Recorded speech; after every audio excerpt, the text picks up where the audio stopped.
Mesmo sabendo que está chovendo, né? Mas a chuva também já estava novamente necessitada para nós, né? Porque o tempo estava bem seco já outra vez. Mas, irmãos, hoje à noite a introdução para nós, nós temos dois textos. Eu vou mencionar na abertura os dois textos, mas eu só vou ler um texto, o texto de Efésios. Efésios capítulo 2, versículo 4 ao 10. Já? Efésios capítulo 2, versículo 4 ao 10. Enquanto estão abrindo, irmãos, não esqueçam depois de levar o informativo junto para casa, para que todos possam ter o seu informativo que não usa na internet.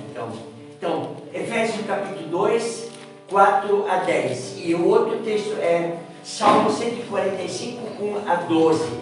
E eu juntei um pouco esses dois textos, mas passo a ler Efésios 2, 4 a 10. Diz o seguinte para nós: mas Deus, sendo rico em misericórdia, por causa do grande amor com que nos amou, estando nós mortos em nossos delitos, nos deu vida juntamente com Cristo. Pela graça sois salvos. Juntamente com Ele nos ressuscitou e nos fez assentar nos lugares celestiais em Cristo Jesus, para mostrar nos séculos vindouros a suprema riqueza da sua graça em bondade para conosco em Cristo Jesus. Verso 8, 9 e 10. Porque pela graça sois salvos, mediante a fé, e isto não vem de vós, é dom de Deus. Não de obras, para que ninguém se glorie, pois somos feitura dele, criados em Cristo Jesus para boas obras, as quais Deus de antemão preparou para que andássemos nelas. Irmãos, eu só quero colocar assim, bem rápido, um pequeno parênteses. Não sei se todos leram a nota diária de hoje, sobre Ezequiel, né? Fala bem claro o pastor em si que deixou o rebanho e deixou as ovelhas de Deus. Lembrando que o pastor seria o povo de Israel, né? Mas não deixa de ser algo para nós hoje também. Tá? Abandonaram as ovelhas e cuidar de si mesmo, cuidar das ovelhas. E esse texto, o Salmo 145, ele é uma complementação nessa ideia de Ezequiel colocando para nós. Ou seja, Deus demonstra a sua bondade e graça ao ser humano. Olhando para a nossa época, ou já um pouco de épocas passadas, e as que ainda estão por vir, que a gente já sabe como as coisas estão caminhando para o amanhã, porque a gente pode ter uma certa noção daquilo que vai chegando à proximidade para nós. Então, Deus demonstra a sua bondade e graça ao ser humano. Olhando para todo esse estado nosso, nós podemos dizer assim que a graça e a misericórdia ou a bondade de Deus, ela sobrepuja qualquer situação nossa ou daquilo que nós estamos vivendo no dia a dia, e da comunidade, como cidade, como estado, como país e como mundo. Então Deus demonstra a sua bondade e graça. Era para isso que Deus escolheu um povo exclusivo, não para que eles fossem melhor do que o outro, mas ele escolheu um povo exclusivo através do seu precursor, que seria Abraão, pela obediência, de que esse povo mostrasse ao povo pagão que a bondade e a graça de Deus está dentro do ser humano. E um outro pensamento é: o ser humano tem compromisso incondicional com Deus. Isso nós temos aqui, que o ser humano tem um compromisso incondicional com Deus em colocar ao outro quanto Deus ama o ser humano, e colocar ao povo o quanto Deus é importante para o povo. Já? Esses dias nós tivemos um versículo que eu amo, esse versículo, quando diz assim: feliz a nação cujo Deus é o Senhor. Esse versículo me chama muita atenção, e eu tenho assim recordações muito boas sobre esse versículo de convivência com pessoas, quando eles conseguiram descobrir esse versículo na vida deles, pessoas testemunharam chorando, que eles nunca perceberam que uma nação pode ser inteira agradável ao Senhor. Tá? Então, o ser humano tem compromisso incondicional com Deus. Isso o Salmo 145 diz, como também Efésios. Nós somos responsáveis em dizer ao outro quem é Jesus. Eu não sei se vocês ouviram a notícia anteontem, passou ontem, também foi repetida em parte, uma etnia indígena acabou no Brasil, com o último sobrevivente. Ele era chamado o índio do buraco. Por quê? Porque ele vivia num buraco. Havia um bom grupo desses ainda, mas fazendeiros no norte do Brasil acabaram com a etnia desses índios para terem posse das terras e simplesmente acabaram com esse tipo de índio. E esse índio nunca tinha conexão com brancos, ou seja, com civilizados. E o último faleceu agora, essa semana. Encontraram ele morto na rede de dormir. Dormindo, ele acabou falecendo. Com isso, acabou essa etnia. Mas eu quero dar um toque em cima disso. Como nós somos responsáveis de comunicar Jesus Cristo ao povo, atualmente nós somos proibidos, literalmente proibidos, pela cultura brasileira e pela questão de FUNAI e tudo aquilo, de evangelizar o índio. De dizer para eles quem é Jesus Cristo. Eles não querem que o índio saia da sua cultura do passado e que ele continue vivendo nessa escuridão da vida dele do pecado. Já? E que ele não reconheça quem é Jesus Cristo. Então, vejam como é difícil nós temos essa ordem incondicional de falar ao outro quem é Jesus, mas a própria Constituição, ela nos proíbe. E não é só no Brasil. São todos os países onde ainda tem muitos índios, ou descendentes desse povo não civilizado, era um povo antigamente civilizado, e pelos anos e séculos deixou de ser civilizado. Tá? E olhando para esse lado, nós não podemos falar quem é Jesus Cristo. Davi, no Salmo 145, Davi louva a Deus pelas provisões que Deus oferece.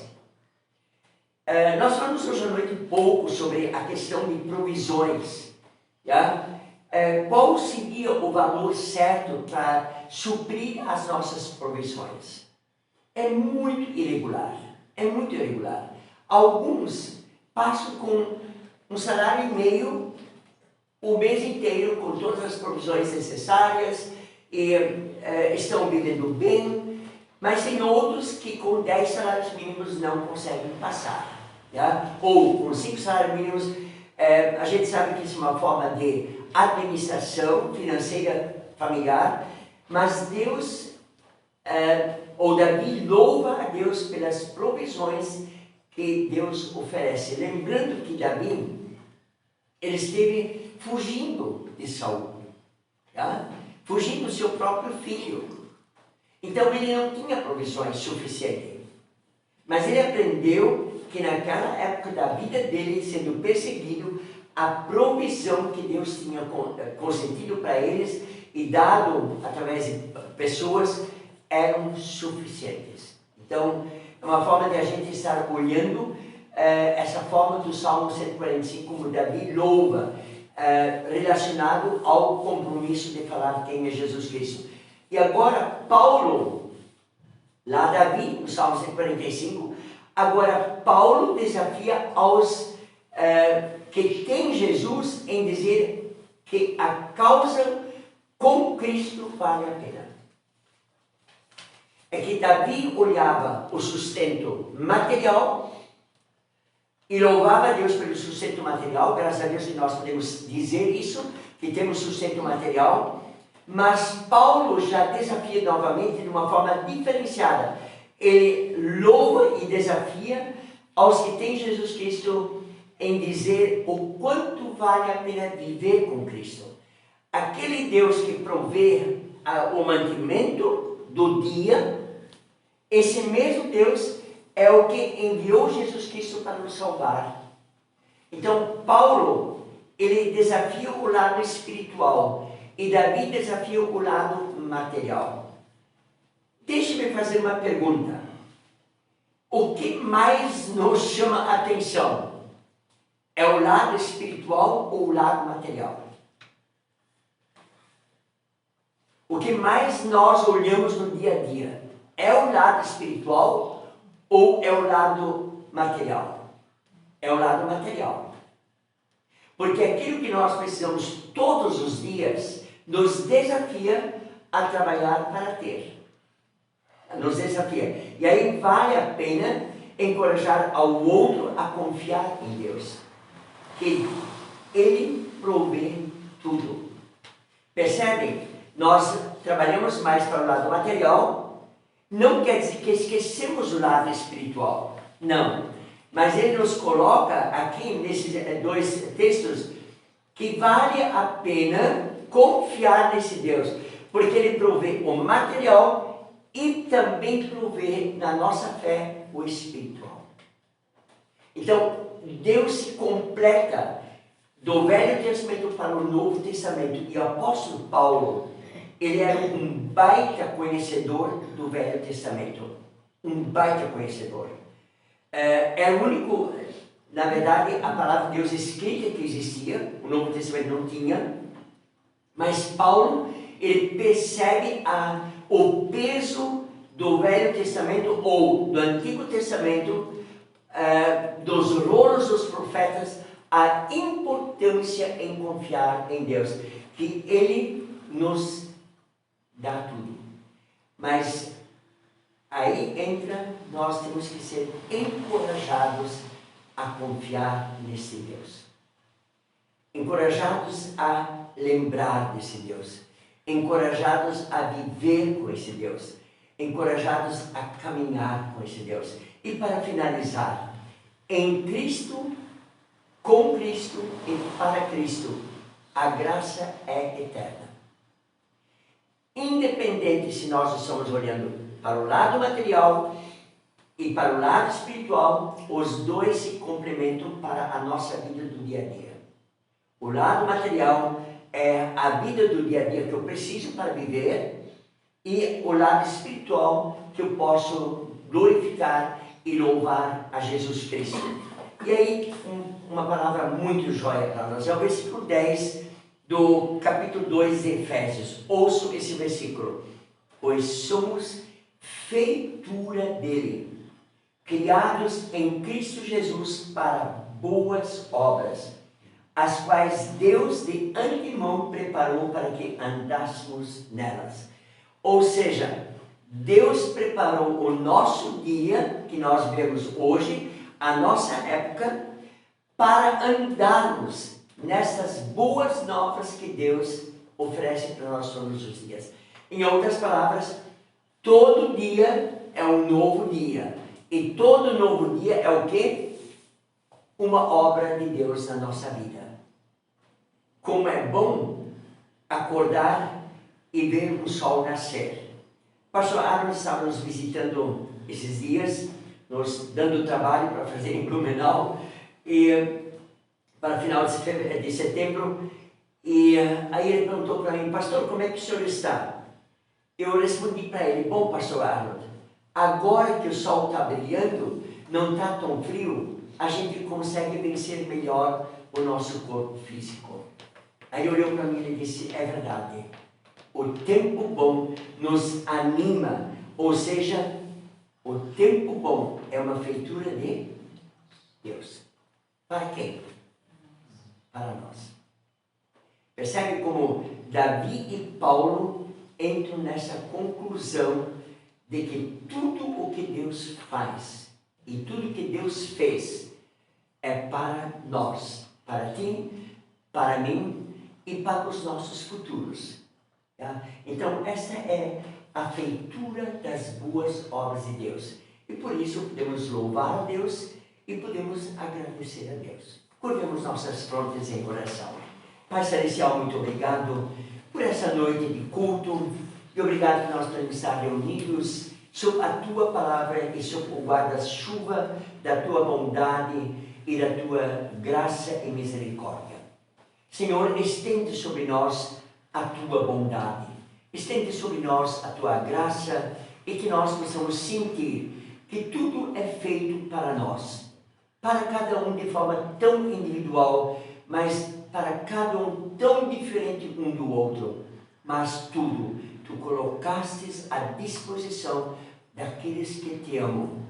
Mas aqueles que Te amam têm um trabalho, comunicar aos outros quem é o Teu Filho Jesus Cristo como Salvador das vidas humanas, vidas que precisam ser salvas, vidas que precisam ouvir as boas novas.